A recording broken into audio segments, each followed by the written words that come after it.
Hey everybody, welcome back. Welcome to our second episode of the ABC Hockey Show. Thanks for listening to the first episode, and thanks for coming back and listening to the second.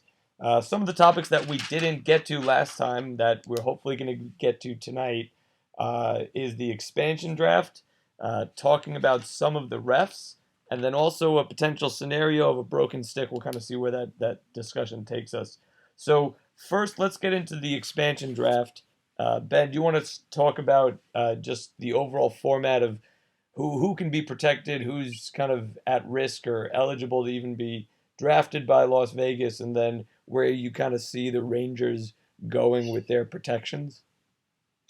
Yeah, sure. So we know again we're gonna go with the rules. The rules are quickly that clubs have two options. They can protect seven forwards, three defensemen, and one goaltender. So that's 10 skaters and a goaltender. Or they can protect eight skaters, any combination of forwards, defensemen, and one goaltender. You also cannot you have to protect somebody who has a no movement clause, and you also don't. You also will be exempt from selecting people who are in their first or second year. So rookies or second year guys, sophomores will be protected anyway. So it's anyone who falls outside that category.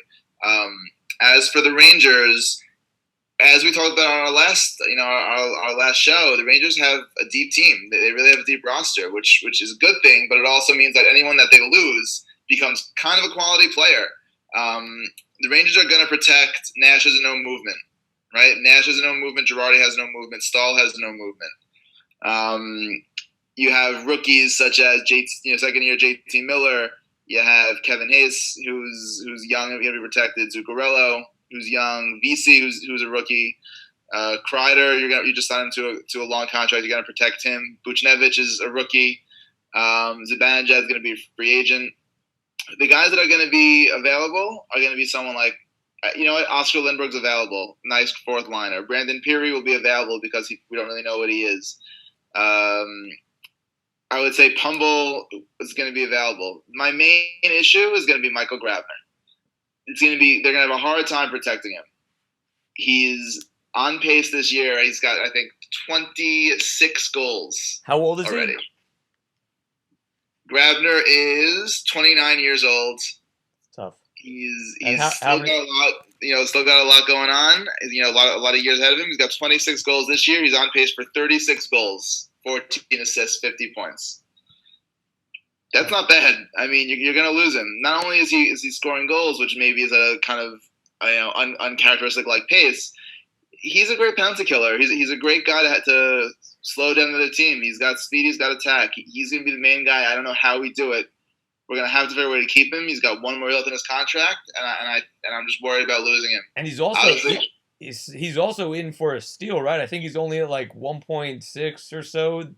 I think he's 1.5 per year for 2 years. Yeah, that's. I mean, for a guy with his type of production, that's kind of hard for us, a starting out franchise to pass up on. I think he's going to be a big risk for the Rangers unless they make any moves for the trade deadline, which I actually don't see them doing. It's going to be really hard to protect him.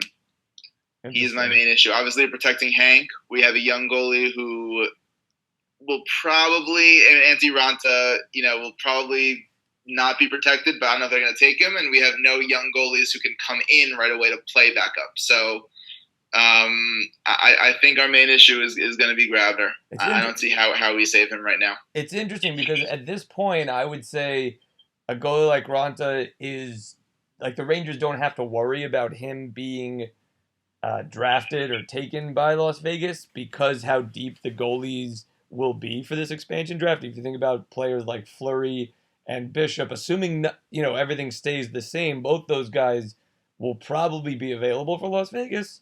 That being said, if those two guys do move during the trade deadline to a team where they are the number ones, all of a sudden who Las Vegas takes as far as goalies go gets a lot more interesting. And the second tier, if you will, of established goalies who can take the load of maybe not a number one, but share the load of a 1A, 1B, like Raanta, may actually be, a viable option for Las Vegas. That's very true. It might be. I still think a guy like Fleury is getting to the Penguins discussion. A guy like Fleury is very susceptible. I don't know what the Penguins they have to protect Murray. And I think Fleury is a great guy to come in to be a veteran leader on a new team that's probably not set up not going to be a playoff team necessarily the first year, but he can really study them in a new arena, a new hockey fan base. I think it's a good idea for them. I got an interesting question for you. Well, while you were talking about the guys who have the no trade clause or they have to protect, and you mentioned Steve Nash, and it's an interesting thought to me, and obviously this is more of a what if situation, but let's say you have this big push for the Rangers in the next, call it 3 years, to win a cup just because of Hank, right? Like obviously the Rangers want to win it for him, and they obviously want to win the cup every year, but specifically they feel this kind of. I said Steve Nash. I apologize. I meant Rick Nash. But yeah, I wasn't gonna say anything. Neither. No, you need to call me out on my stupidity. Neither here. We'll be here all day. Yeah, exactly. That may be a show in and of itself. But because you have this kind of push in the next 3 years, the Rangers will be contenders for again like the next at least the next 3-4 years, and probably after that because they got a good young solid core. But let's say Hank wasn't running for a cup. Let's say the Rangers had a cup within while Hank was there. Right. Do you think that they would do a rebuild, kind of keep a lot of the young talent and trade off some of the no trade or no movement clause guys at the trade deadline so that they could stay intact with the young guys for next year? Would that even be a possibility, or do you think that they're just too far into the race right now, and obviously devoted on getting that cup? It's been a little bit that it's not even a worth discussion point. Yeah, it's an interesting question, and it only is a question because if they haven't won a cup, so it's not a question. If they would have won a cup, does it become a question? I think in this league, to get close is so hard, and to be a place where your team can consistently win, you can't just break it down. The Rangers are too far ahead of the pack to consider to be a seller or break down, start over. In 3 years from now, when Hank is, I think he's 34 now, and he's 37, 38, you got to start retooling your whole team because your guys are getting older. Your goalie's going to start over. I think now, no matter what, every chance you have to get a cup, look at Pittsburgh, right? Last year, I was saying break it down. They made a couple of moves. They're right back in it. You can't do that. The only flip side to that is that selling, let's say, Nash right now and maybe an older guy like Girardi or something like that is not necessarily a break it down. It's more so a preserve the young guys so that in the 17-18 season and the 18-19, so on and so forth, they could actually keep that core talent and get rid of a large, because what is he making right now? It's got to be at least almost 8 million, right?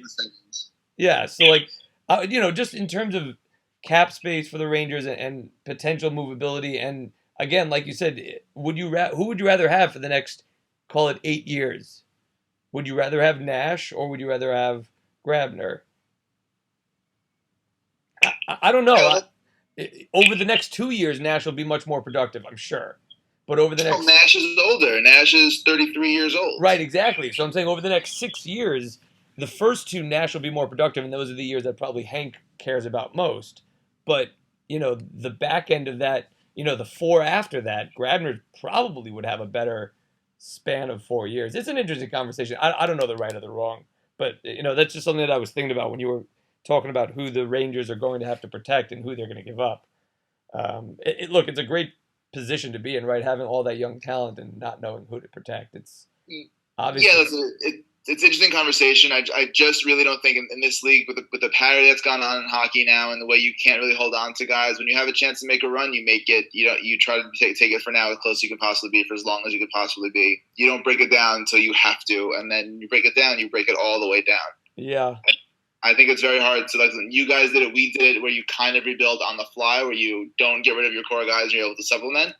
Does not happen that often. I mean, look, don't get me wrong. We had the first round pick for like 4 years. Like, we were terrible in the late 90s.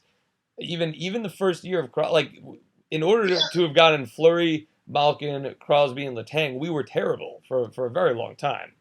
For sure. Or at least, and you were looking, dude, a year ago in January, everyone was saying this team is over the hill. They're not gonna do It was December when Mike Johnson was still the coach. People said that we lost our window and now let's kind of sell Malkin. I remember a lot of people were saying trade Malkin, and then kind of reboot that way. While we're talking about Malkin, let me kind of touch on some of the players. So similar to the Rangers, I think we'll end up being in a 7 forwards, 3 defensemen type of protection package. Obviously, we're gonna have to protect Murray. The one scenario where I see us not trading Fleury is if we do the analysis that trading Fleury this year doesn't get us all that much back. And what we do is we hold on to Fleury, keep him this year to help us in case someone gets injured or just to lighten the load on Murray, and then keep them both and then lose Fleury during the expansion draft. That's a possibility. I could see it. I could see us not trading him. Usually we would have seen Rutherford likes to move guys early. I don't know.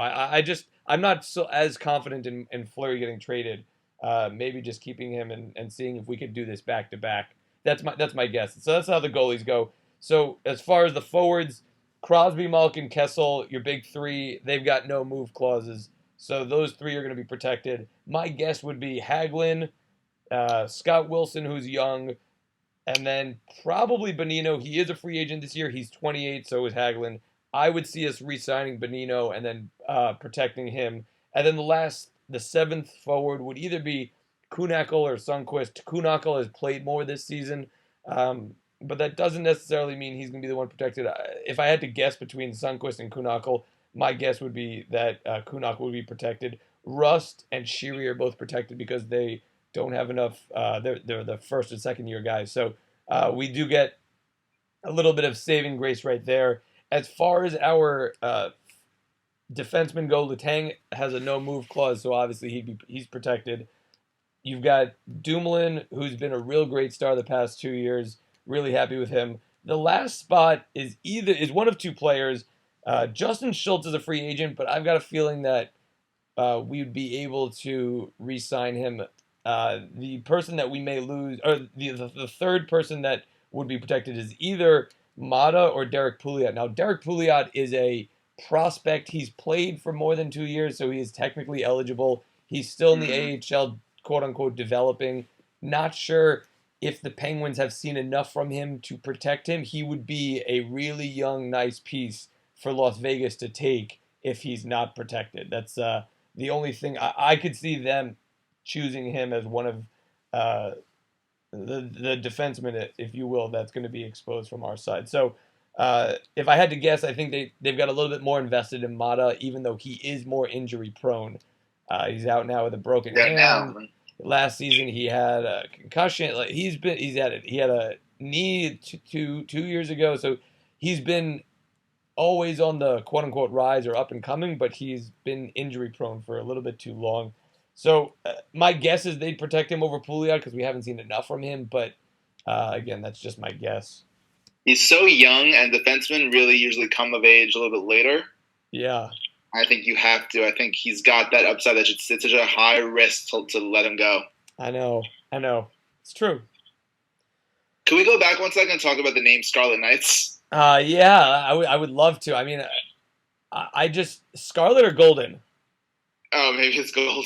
I think it's Golden. Scarlet. I think the Scarlet Knights are Rutgers, right? Yeah, that's probably right. Yeah. So the big issue with the Golden Knights is I just feel like at the end of every game, when they have to quote unquote hit the showers, the golden shower jokes are just gonna fly left and right. I really don't even like how else you can't avoid it. And I know it's low hanging fruit, but I feel like that's the go-to joke. Anytime they're bad, I can only imagine what the team's jet is gonna look like. I'm glad we covered that. I agree with everything. You're the best. There could have been a lot of different names that Las Vegas went with. I think some of like the quote unquote cornier ones of like I don't know Snake Eyes or like the Aces. Right. I didn't want to see that either. I didn't need the gambling connotation. I just feel like the Knights. It doesn't even it has nothing to do with either the desert or hockey or cold. I don't understand. Are the uniforms out yet? Have we seen them? We have. Yeah. It's got. Oh, that's interesting. No, we've got the logo out with The that helmet. logo, yeah. We've definitely seen the logo with the helmet. I don't think I've seen a jersey yet. That's interesting. Look, they obviously aren't going to be worse than the Penguins Stadium Series jersey, which are just Oh disgusting. gosh. I don't know why they went with that yellow. Granted, it's better than the powder blue, but it doesn't matter. Like it'll be better than that. But I can't imagine that the jerseys are all that good. Um, Look, again, it's not my franchise, so I don't have to worry about that. But it is interesting that's what they went with. Did you have any other names that you thought that they could have gone with or that you wanted to see? No, you know, I would have liked something more Vegas oriented. I know it's cheesy and corny, but the truth is, not that a Ranger is New York, but like now it is. And I'd love to see something. Golden Knights to me, Vegas is so everything, and Golden Knights has nothing to do with Vegas. I mean, nothing. Right. The Vegas has knights that are made of money. I mean, but knights is spelled with a K, so they don't have knights. I mean, I don't Right. understand it That would have been exactly. it would have been amazing if they were the golden NIGHT. Yes. Right, right. At least that's something. And it's interesting. In their, are you looking at their logo right now? Yeah. You I see, am. there's a V in the middle of the guy's face. Yep. Yep. So I don't hate the logo as much as I don't like the name. Did you see their third or their alternate, if you will, with the swords crossed? They're crossing swords, really. Yeah, so especially so it's a play on the Vegas, in the Vegas logo in between Las and Vegas, they have that red, I don't know if it's a compass or like the star of Las Vegas. Yeah, yeah, I see So it. that's what the Knights are trying to do. But again, you go into the whole golden shower crossing swords and it just brings one more joke on top of the next. And you have to assume, considering that this was Las Vegas, that someone kind of like scratched their head and was like, "Hey guys, we all see what I see, right?" Like someone had to have been in that meeting, being like, "Come on, this is wait, ridiculous, like seriously." I bet it was like also one of the younger executives, like a guy pokes his head in and like kind of raises his hand shyly and is like, guys, I just have to put this out there. There is this concept on like Urban Dictionary type arena involving men who are not fully right, You guys like have the internet, right? People are going to be writing about this. or maybe the one guy who knew was like, oh, I want to see where this goes. Let me just keep my mouth shut. You think you put it as a joke? I'm going to put this in no way they're going to choose Golden Knights. It's almost like naming your kid Seven. Okay. Anyway, so I'm glad we agree on the Yeah, future so of we the agree on Golden the Knights. names. I don't know if we're going to get to the broken stick tonight, but I do want to talk about the refs. A couple of incidents that I want to talk about, and then we'll probably continue this conversation next time. But just on some incidents that happened within the past 3 weeks or so. Number one, Marchand was fined. Brad Marchand was fined $10,000 for tripping Cronwall of Detroit. And I don't know if you guys have seen it, and this probably doesn't relay over well, considering that you're only hearing this and not seeing any of the play. But if you just look for the hit or the trip that Marchand had on Cronwall, just to set the scene, the Red Wings are bringing the puck into the Boston zone. Cronwall is kind of straddling the blue line, kind of waiting for the puck to go in, just right there, making sure he's not offsides. His back is to Marchand. Marchand comes ahead and literally takes his foot out, one of his feet out, and just trips him. Literally, like, without, completely intentional, and 100%. Marchand in full stride. Please, yeah. But Cronwall was basically standing still. And a couple of things happened. Number one, the refs called offsides. I joked it would be amazing if they had called offsides because Cronwall was tripped offside. It was not. He wasn't the guy who was offsides. But they didn't call a penalty on Marchand, and then he was fined $10,000. He didn't have it wasn't a phone hearing. It might have been a phone hearing. It definitely wasn't in person. But like this is a clear incident of someone intentionally trying to injure someone, and Cronwall could have tore his ACL. He could have, broken ankle, whatever. It could have hit his head on the ice. It could have ended very poorly, but because the person wasn't injured, he got fined, but nothing else. I will just throw this out there, and again, it hurts me to say this, Malkin had a hit. It was on the 16th of February. They were playing the Jets. We lost in overtime, or shoot. No, we lost in overtime. Malkin hit Wheeler. He literally went into my. I just sent. If you Google Malkin hit on Wheeler, 2/16/17 is the date. You've got a bunch of videos out there. What happened is the Penguins had the puck in the Jet zone. The two Jets came together to clear the puck. Malkin then took three full strides, left his feet, and hit Wheeler high, real high. When I first saw the incident, I thought that it was because Wheeler is much shorter than Malkin. When I saw the replay, it was very, very clear that it's not that he's shorter; it's that Malkin jumped. It happens to be an incident where Malkin loses his cool a lot of the times when things don't go his way, or if he doesn't feel he's getting calls. It's kind of the 1 weak part of his game is his mental ability to stay cool and calm when things aren't going his way. And this is just an incident of it. And nothing happened to Malkin. There was no fine, there was no phone hearing, there was no in-person hearing, and the whole reason that there was none is because Wheeler didn't get hurt. And it's something that the NHL has to change. Like, the refs need to see that there should have been a penalty called. Again, I'm a Penguins fan, but there definitely should have been a penalty called, maybe even a major. He left his feet, and it was very clear that he did. Number two is, after the fact, they have plenty of time to review it. I don't know why the quote-unquote player safety department didn't have anything to say about it. I have a big problem with this because we talk all the time. The idea of some supplemental discipline is to correct things that didn't get corrected in a game and take out dangerous plays. Marchand was, to me, so dangerous that if that happened again, I would tell a guy to be gone for 10 games without even thinking about it.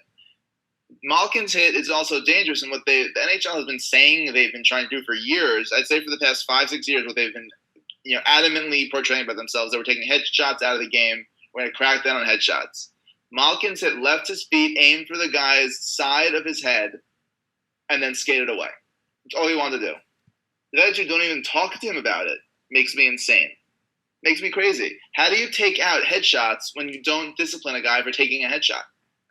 Yeah, I don't know the answer to that, and I think we do need to make, like, the whole point of the game being safer, and I don't want to get into the whole, well, if they wore better helmets, they would get less concussions, because I do think that's the case, but that's not going to change. So let's do what we can change, and let's have guys not do stupid things that could hurt players, whether intentionally or not. I think it just has to be removed from the game, and the easiest way to do it is to have it hurt them during a game, aka a 2-minute, a 4-minute, a 5-minute, a 10-minute, some sort of penalty. A game misconduct is fine. Like, that type of stuff deserves, both of those players, Malkin and Marchand, both deserved to be thrown out of those games, I thought. We saw it happen with Antoine Vermette, right? Where he gave a tap to the ref. And by the way, you can't touch a ref in any sport. You touch him, I think 10 games is fine. You can't let him go near him. But to look at that and let it happen and look at the actual hits that are dangerous and say, Yeah, especially because that hit was, again, I agree, you can't touch a ref, but it was so playful in nature, right? It was kind of like, he tapped him like, hey, did you really drop that puck fairly? Like, was it, like, are we going to redo this? Like, what are you doing? That's really what he was doing or saying. And here, these guys clearly intended to hurt both of the players that they hit. And not only were they not suspended, there were no penalties called on the play. Like, where were the refs? Like, if you're calling offsides, how could you not see someone get tripped on the blue line? Or right, like, what are you watching? And with Malkin, the puck had just left that area. Literally, and you're still looking to see what Penguins are offsides because the puck just cleared the zone, right? Like, so you're counting, okay, there's still 3 guys who have not touched up yet. Like, that's all you should be looking at. And they all missed it. Yeah, which we know they do a lot. Yeah, they do. I hate to end it on a bad note against the refs because I know that they do what they can. They're only human, and we'll talk next time about ways that we can improve the refs' jobs or at least improve what they're doing. But sometimes it just feels like the guys in black and white are just not watching the game that we are. And I know that we have the advantage of replay, but it still feels like during real time I'm yelling at the TV or yelling in person, depending on where I'm watching the game, like, you missed this, and then sometimes they get it, sometimes they don't. Again, we have the camera angle perspective, we're not on the ice, but you do feel like even if it means adding a ref somewhere, that there's better ways, that there should be ways for them to get it right. For sure. All right, that's going to wrap up this episode number 2. Again, we really appreciate you guys listening. If anyone has any comments, we'd love to hear from you. You could reach us at abchockeyshow@gmail.com. Again, abchockeyshow@gmail.com. Or you can leave comments either on Facebook or at the bottom of the YouTube clip. Feel free to reach out. We'd love to hear from you guys, both positive, negative, whatever you'd like to say. We're interested in hearing. Hopefully, we'll talk to you guys soon. Ben, you have any sign-off? No, thank you for listening. We'll see you soon. All right, thanks, guys.